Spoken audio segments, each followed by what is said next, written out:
Tatiana, quand on parle de votre livre, ça fait maintenant voilà, quelques temps maintenant qu'il est sorti, c'était début mars. Est-ce qu'on n'en a pas assez de faire la promotion de son livre? Est-ce qu'on ne se dit pas, oh là là, il va falloir que je répète tout le temps la même chose? Pas quand on vient vous voir. Ah, ça c'est sympa. Parce qu'on se sent tellement bien dans votre regard bienveillant. D'ailleurs, vous pourrez me faire parler de n'importe quoi, Catherine. D'accord. Bon, pas parlons de n'importe quoi. Mais vous êtes une des seules. Vous pourrez me faire dire plein de choses que je ne dirais pas aux autres. Oui, vous avez raison, il y a peut-être une petite lassitude, mais là, c'est encore un peu récent, parce qu'il est sorti le 1er mars, donc voilà. Alors évidemment, quand je vous entends en parler, j'entends résonner l'actualité, parce que ça s'appelle Sentinelle de la pluie, et la pluie est très présente, et la crue de la Seine est très présente. Bon, alors on se dit, mais attends, elle est voyante, attendez, Tatiana, elle est voyante. En fait, on ne savait pas, vous aviez une petite roulotte, on ne savait pas. Mais je n'ai pas fait exprès, vous pensez, mais ce qui a été très bizarre, c'est quand j'ai commencé à écrire ce livre en 2015, j'avais déjà donc le projet d'écrire sur une crue de la Seine qui se passerait en janvier 2018. Donc déjà, première surprise, la Seine sort de son lit, rappelez-vous, en juin 2016, et de façon spectaculaire. Ça a fait la une de la presse, et là je me suis dit, ah là mon Dieu, quelqu'un va avoir la même idée que moi. J'ai eu peur, je me suis dit... Et là, vous étiez en train d'écrire à ce moment-là. moment-là. Oui, j'avais presque fini le livre. Et ensuite, après ça, un mois avant la sortie du livre, rebelote, en janvier, pratiquement les mêmes dates que celles qui sont dans le livre, la Seine a recommencé à sortir de son lit. Et là, les gens m'ont dit, mais vous êtes une sorcière ou quoi Enfin, une sorcière, ma sorcière bien aimée, on va dire. Allez. Oui, c'est ça, oui. Comment vous le pitcheriez? Vous savez, ce mot affreux, mais que vous connaissez bien. Alors, je dirais que c'est l'histoire d'une famille qui ne sait pas communiquer, qui se retrouve à Paris pour un événement heureux, un anniversaire. Et cette famille va être soumise non seulement à cette lente montée des eaux, parce que la Seine va complètement inonder Paris, lentement mais sûrement, mais aussi une montée des sentiments, un débordement des sentiments, puisque c'est une famille qui ne sait pas se dire les choses. Et là, ils vont être obligés, vu ce que je leur inflige, de mettre des mots sur leurs mots MAUX. Est-ce que ça vous va? Quel est le personnage qui vous attache le plus? J'aime tous mes personnages. Je les aime tous. Je dirais que c'est Paul, le papa arboriste, l'homme qui murmure à l'oreille des arbres. Il a 70 ans. Qui me touche parce qu'il ne sait pas parler, il ne sait pas dire les choses. Il passe sa vie soit à écouter David Bowie, soit à regarder les arbres, un peu comme cet homme, vous savez, qui a écrit ce livre merveilleux, La vie secrète des arbres, Peter Wollenben. C'est vrai qu'il est mutique. Hein. Il ne sait pas parler. On ne sait pas ce qu'il aime, on ne sait pas qui il est vraiment. Donc je me suis attachée à lui. Et puis bien sûr, mon héros, Lyndon, qui ne s'appelle pas Lyndon par hasard. D'ailleurs, mes lecteurs vont découvrir pourquoi il s'appelle Lyndon, qu'est-ce que ça veut dire.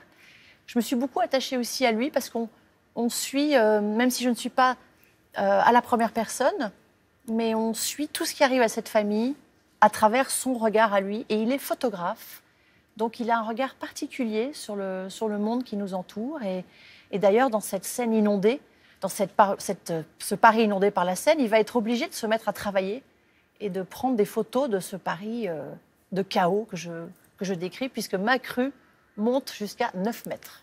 Oui, alors ce garçon, effectivement, il est photographe. D'ailleurs, vous puisez quand même un peu dans votre vie personnelle, parce que votre fille est photographe.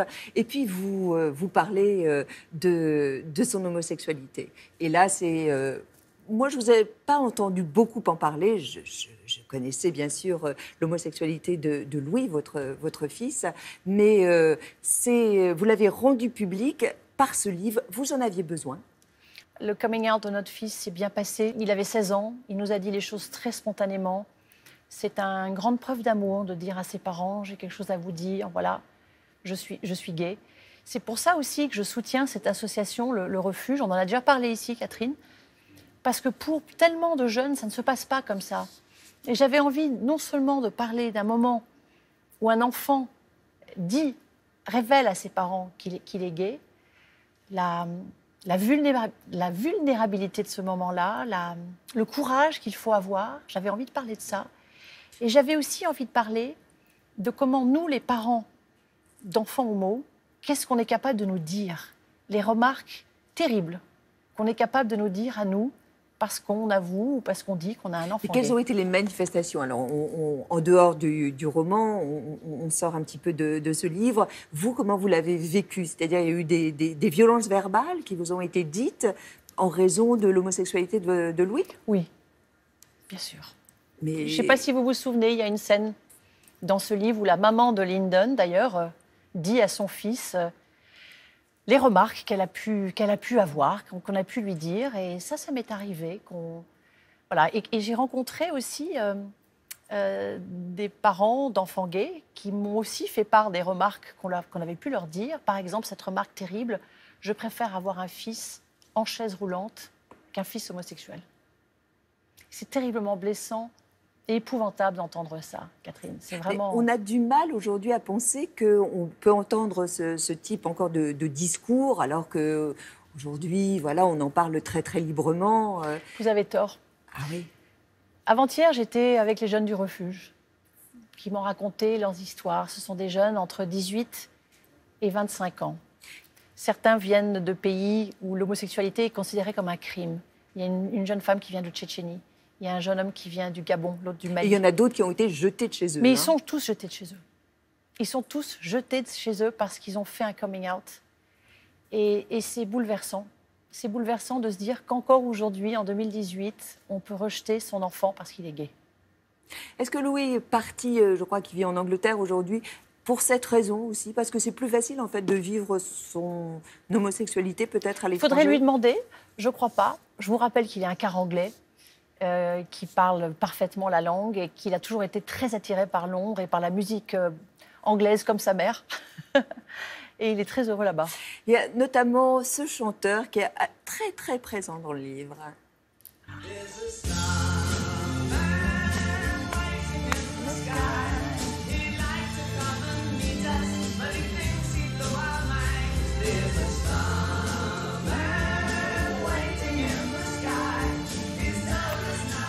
Eh oui, David Bowie. Mon idole. Je l'aime d'amour. Qu'est-ce que vous aimiez en lui? Sa différence, son originalité. Il n'y avait personne comme lui. Il n'y aura jamais personne comme lui. C'était un caméléon. Il se réinventait en permanence. Il n'avait pas peur de prendre des risques. Je trouve qu'aujourd'hui, on vit dans un monde où les artistes doivent toujours faire la même chose. Voilà, qu'on a peur de déplaire. Et ben moi, je ne suis pas du tout d'accord avec ça. Moi, je pense qu'un artiste doit prendre des risques, même si c'est difficile, même si on peut décevoir, heurter des sensibilités. David Bowie, voilà, il n'avait pas peur de décevoir. Et d'ailleurs, je pense qu'il décevait peu parce qu'on était embarqué par lui. On était ému, touché, séduit par lui. Et ça continue. À quelle personnalité vous avez dédicacé votre livre? Alors, je l'ai dédicacé à plusieurs personnes qui m'ont d'ailleurs très gentiment répondu. Je l'ai envoyé à notre président parce qu'il figure dans le livre. À un moment, il y a un jeune président qui est obligé de gérer la crue. Et je ne cite pas Emmanuel Macron, mais je dis un jeune président aux yeux bleus. Et donc, je me suis permis de lui rappeler... Ça aurait pu être une présidente à l'époque. Oui, vous avez raison, ça ne l'a pas été. Et donc, je me suis permis de lui dire qu'il était en terrain inondable à l'Élysée. Il m'a répondu une très gentille lettre. Et je l'ai aussi envoyée à notre maire, Anne Hidalgo, qui m'a répondu il n'y a pas très longtemps, en me remerciant d'avoir parlé de ce risque de crue qui peut se reproduire, Catherine. Je ne sais pas si vous le savez, ça, mais j'ai rencontré des hydrologues et des fluviologues qui m'ont expliqué très clairement que nous risquons de connaître très prochainement une crue, comme en 1910, comme dans mon livre. Est-ce que vous pourriez écrire un scénar pour le cinéma, écrire des dialogues? J'ai fait ça déjà. Et vous avez aimé ça? Oui, j'ai beaucoup aimé. Est-ce que vous pourriez être actrice? J'aimerais bien, mais je pense que c'est trop tard. Venez avec moi. Oh là là. Regardez. C'est un plateau de cinéma. Vous êtes là, Tatiana. Ah, mon Dieu. Nous avons une caméra. Que c'est que cette histoire? Ce sont vos premiers essais. Voilà, asseyez-vous. Vous avez dans l'écran Mes mots. des mots, des répliques que vous connaissez, puisque ce sont des répliques qui sont extraites de votre livre. Donc, je vais vous demander de dire ces phrases, D'accord. voilà, de différentes manières. Alors, tout d'abord, la première. Donc, j'étais tellement inquiète, j'ai cru qu'il t'était arrivé quelque chose. Je voudrais que ce soit sur un ton triste. J'étais tellement inquiète. J'ai cru qu'il t'était arrivé quelque chose. Séductrice. J'étais tellement inquiète. J'ai cru qu'il t'était arrivé quelque chose. En colère. J'étais tellement inquiète. J'ai cru qu'il t'était arrivé quelque chose. Amoureuse. Oh, j'étais tellement inquiète. J'ai cru qu'il t'était arrivé quelque chose. Stressée, angoissée. J'étais tellement inquiète. J'ai cru qu'il t'était arrivé quelque chose.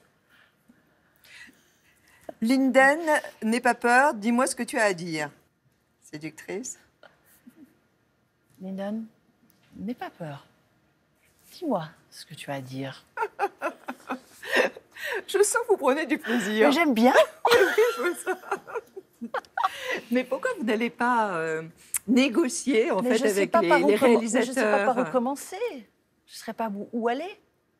J'aimerais bien. J'ai fait des petites apparitions dans plusieurs de mes films. Presque à chaque fois. Oui, comme Hitchcock. C'est ça. J'ai adoré faire ça. C'est magique. Mais bon, si vous avez des tuyaux, hein. Ce matin, on comprend là peut-être qu'on qu'il y aura quelqu'un on a qui une va actrice dire, là, Ah, qui est c'est elle. présente. Quelle est la place de l'amitié dans votre vie, Tatiana? Une place primordiale. Primordiale. C'est vraiment très, très important pour moi, mes amis.